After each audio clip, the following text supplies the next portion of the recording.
RT recently ran a story on the declining stock market. If you've been following the stocks, December has been a really bad month. They had a quote from Peter Schiff. He's the CEO of Euro Pacific Capital.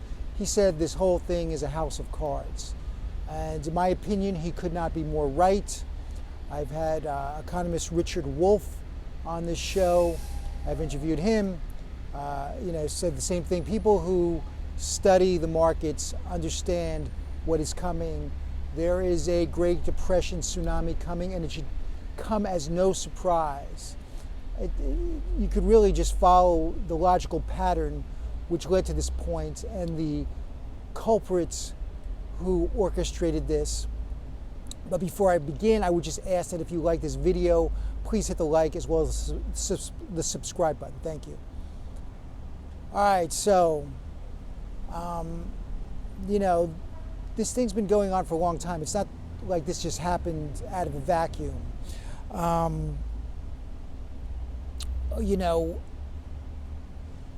Let's go back.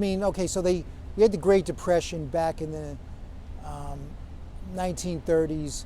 They learned something. They put in banking regulations to safeguard depositors, savings, checking accounts, and what you saw was you have through these checks and balances and banking regulations, when you muzzle the bankers, the economy does better. You actually have a more secure economy.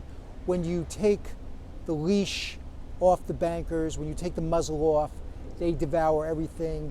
They devour everyone around them, and eventually they will devour themselves. They are rabid, greedy, carnivorous dogs. Let's go back to Ronald Reagan, when he started, remember the trickle-down theory of if we just give these guys like free rein, we don't have to watch them, let them do their thing, and all the wealth will trickle down. And then fast forward a little bit to Clinton. Clinton took away Glass-Steagall, one of the most important protections of the banking sector, where investors' savings, depositors' savings was protected. Regular people's savings were protected from the investment sections or the segments of the banks. There was a clear delineation, a wall. They couldn't play crooked casino with your savings deposits, and that just evaporated. And we've had these booms and busts. One was so bad, Obama had to give $29 trillion bailout to the bankers, which he was rewarded well with. The Obama Foundation, that thing, it's just like the Clinton Foundation, it accepts bribes and launders money. His Obama Foundation, by the time all is said and done, this guy will be a billionaire. And so what do we have today? We have the stock market. And remember with Trump, everybody was, oh, Trump, the market's so strong. It was a fucking smoke and mirrors bullshit. When Clinton enacted NAFTA, all the real manufacturing of America was outsourced to China and other countries. We produce nothing. They wanted to get subway cars for New York City, I think it was New York, but one of these cities, big city. They don't even make subway cars in America. They had to get them from Japan. What do we make now? Twitter, Facebook. You look at our economy, it's all financialization. It's moving money. 40% of our GDP comes from these bankers moving money, and it doesn't even get dispersed to the regular people. It goes to the 1% and the bankers. And they're just playing around with currency, moving money, charging fees. And what's another big part of our economy? Healthcare, our bloated, corrupt medical industrial complex. That is, we have the highest expenditure for healthcare, and yet we have the worst results. So our economy is based on ripping off sick people. It's not a healthy society, it is a sick society. And then we make all these Facebooks and Twitters. It is garbage, it is nothing. This country went to shit. And these fucking scum who did it, these Clintons, these Obamas, and then you go back, like I said, I used to think Reagan was a good guy. He was a great actor. He really fucked us over. And so we have this nothing. We have this nothing economy built on smoke and mirrors. You have a service industry. They've turned real men who used to have, jobs where they made money in unions. Now they're fucking working in service industry, and even, flipping hamburgers or whatever, waiting tables. And even that is going to change. A lot of these service industry jobs are going to be automated. These cashier jobs are going to be automated. And that's what they want. They just want, because with each boom, with each bust, what they do is they just take up the pieces and buy everything, all the debris and broken dreams and foreclosed homes. They just buy it for pennies on the dollar.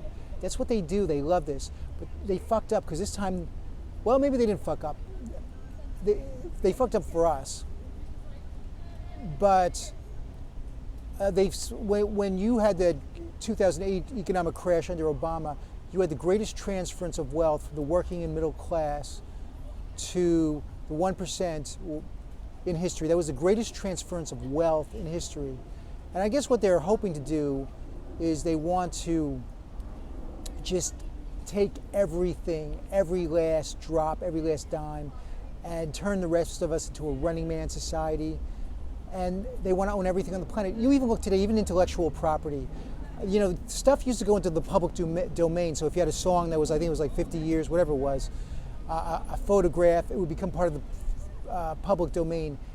They've bought, you look at Google Images, they've bought everything, every song, every photograph, practically, every piece of artwork.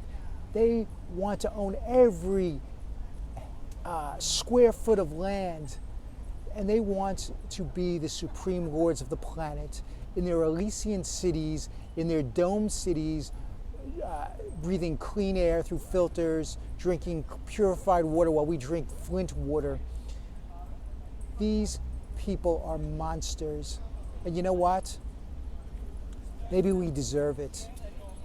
Because when you're so when they make a country so mentally weak, where people are obsessed about the Kardashians and Meghan and the royal wedding and this and that and this little diversion, then this divide and conquer bullshit. Oh, my tribe against your tribe. Maybe when men allow themselves to be turned into gerbils, when they're gerbalized, and they just let them take more and more, and they don't say anything. They just stick their nose in their cell phones. When they're turned to like primal beasts. Did you ever see like a Walmart on Black Friday when people rip each other's ears off to save 20% on a TV?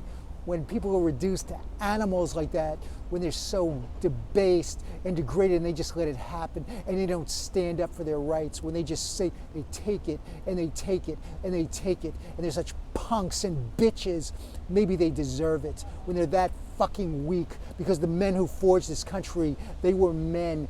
They fought for their rights, their Bill of Rights, their Declaration of Independence. But the little fucking pussies of America today who wait in line for 6 hours so they could get the latest model of an iPhone, that's the kind of fucking degenerate weaklings that exist in America. And I'm not saying all of you. I know a lot of you who listen to this are enlightened. I know you're awakened. But that's like a third of the country. 2/3 of this country are checked out. They're brainwashed at MSNBC, CNN, Fox, and they just keep on being fed the bullshit and the bullshit. The question is, how long are Americans who are woke, how long are Americans who were suckled on the teat of liberty, who breathe the free air of democracy, who hate slavery? You see, most Americans, they will gladly bend over and be slaves because their brains have been so turned into mush. They'll take it and take it. They're at the point where they will walk into the death chamber and press their own button if Lady Gaga tells them to. But you know what? You don't need the majority of people to make a change, right? You don't need the majority. It takes a small percentage of dedicated men and women of aligned consciousness to make things change, to alter the paradigm. This doesn't have to be like this. When you talk to somebody about money, oh, this is the system, this crony, predatory capital system. There's no other possible system. Bullshit. I'm not talking about communism. Communism has failed. There's no doubt about that. Look at the history books. But we could have a post-scarcity society. We have this game, right? We have this. Look at this game. They've taught us to believe is real. They've taught you to believe that this is the system. This is so crazy. If somebody flew in from another planet, they would think we were nuts. We've given this small group of banker cartel criminals the power to press a button, create money out of thin air. This is the power. We've turned them into masters of the universe, and then they could create this money doing nothing, these parasites, and then loan it out to us all over the planet, these exorbitant rates of interest, and make us debt slaves. What a racket. You couldn't find something better than this on Goodfellas or The Sopranos. These guys make the mafia look like the fucking Mickey Mouse Club. And the fact that, we accept it, it doesn't have to be like that. This is a game. So this is the game. They created this game. Press the button, make up money, which they have no right to, and then charge us trillions for printing the money, for creating it. Charge us $1 trillion fees.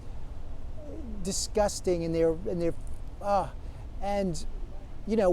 so this is the reality. You don't think we could put economists in a room to come up with a better game?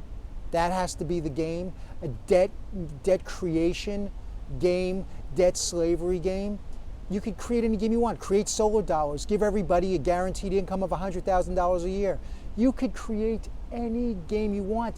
They've brainwashed you to thinking this Federal Reserve bank cartel game is it. It's not. It's only it because they've fucking said it was it, and you've accepted it because we've all plugged into this matrix. You could create any monetary system you like. It is a game. The problem is we only buy into the ones that benefits the 1%, and now they're gonna fucking finish us off. Now they're gonna get everything and take away the freedom that people work for, risk their lives for in this country, all for nothing because those devils took it from us, and we let it happen. And if you do not resist, if you just sit back, so be it. And with their wars, the trillions and trillions they spent, so the military-industrial complex could make money.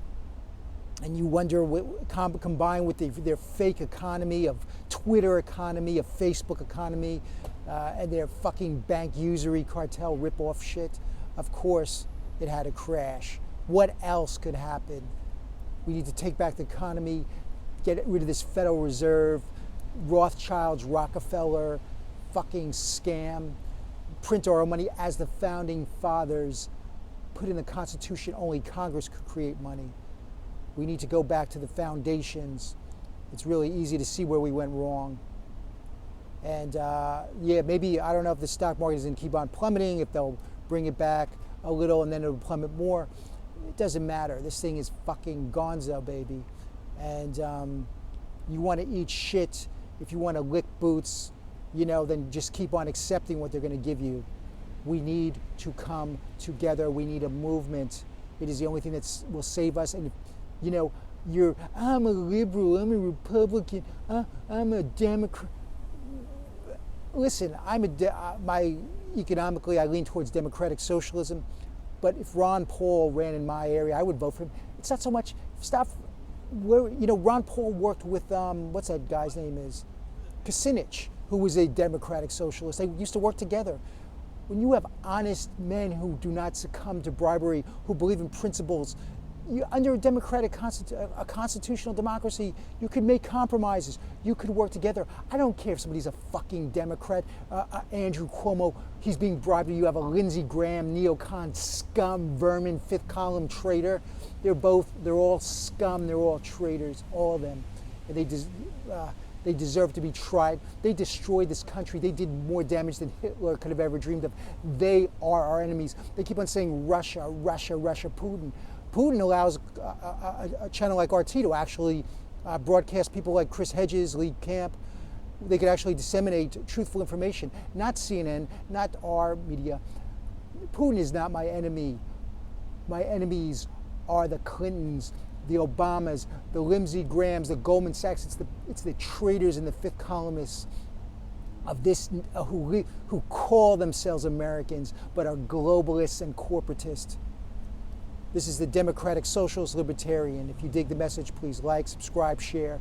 Feel free to sound off in the comments section. For more information, go to demsolib.com, Twitter, Instagram, @demsolib. Thanks for listening.